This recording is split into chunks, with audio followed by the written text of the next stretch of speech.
বিরতির পর স্বাগত। তীব্র ভূমিকম্পে কেঁপে উঠল নিউজিল্যান্ড এবং সুনামির সতর্কতা কি তবে এবার শুরু হয়ে গেছে, কারণ তার তীব্রতা ছিল 6.7 রিক্টার স্কেলে।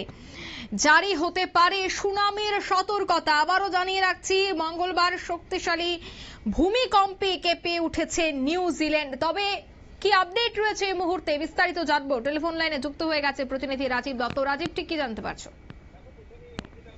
বলি যে নিউজিল্যান্ডের যে সমুদ্র উপকূল, সেই সমুদ্র উপকূলে কিন্তু সুনামি সতর্কতা জারি করে দিয়েছে অলরেডি।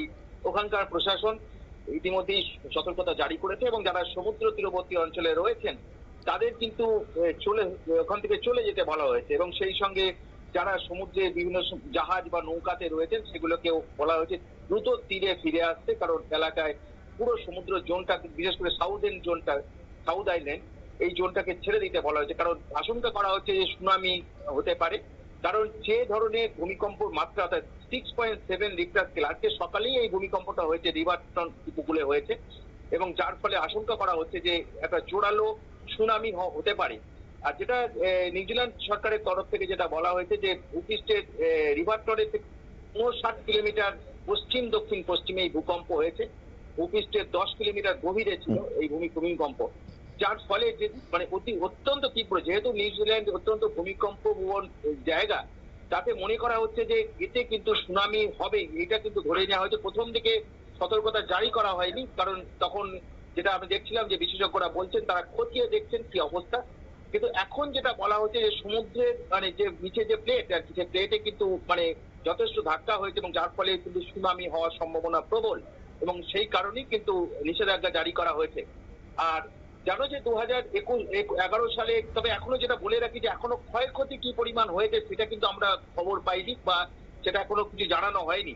তবে যেটা আশঙ্কা করা হচ্ছে যে ক্ষয়ক্ষতি কিছু হয়েছে, কারণ যেহেতু 6.7 রিক্টার স্কেলে ভূমিকম্প হয়েছে, তাতে আশঙ্কা করা হচ্ছে যে রিমোট এরিয়া অঞ্চলে বা সমুদ্রের যে মানে ওই কাছাকাছি যে জায়গাগুলো, সেই জায়গায় হয়তো বাড়ি ঘরে ক্ষতি হয়েছে। কিন্তু অনেক জায়গাতে যেহেতু পুরো মানে নিউজিল্যান্ড জুড়েই কিন্তু ভূমিকম্পটা হয়েছে, কম্পনের অনুভূত হয়েছে, সেহেতু অনেককেই দেখা গেছে যে তারা মানে বাড়িতে বহুতলে ছিলেন, তারা নেমে এসছেন, নেমে রাস্তায় যতক্ষণ ভূমিকম্প হয়েছে, কারণ বেশ কয়েকটি আফটার শক হয়েছে, তারা রাস্তায় ছিলেন।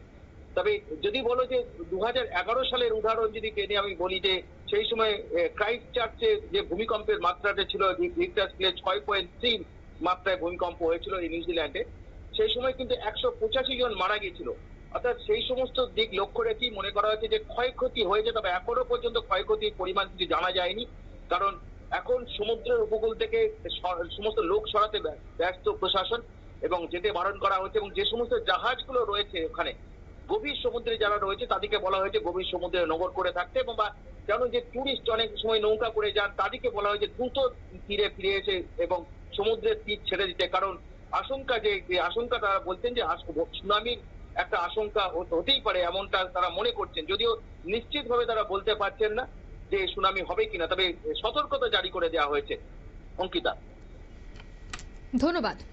সুনামির সতর্কতা কিন্তু জারি করে দেওয়া হয়েছে, জারি হতে পারে সুনামির সতর্কতা, কারণ নিউজিল্যান্ডে 6.7 রিক্টার স্কেলে ভূমিকম্পের যে কম্পন মাপা হয়েছে, আর তাতে কেন্দ্র করে কিন্তু এবার আতঙ্ক বিরাজ করতে শুরু করেছে। নিয়ে নিচ্ছে ছোট্ট একটি বিজ্ঞাপন বিরতি, সঙ্গে থাকুন।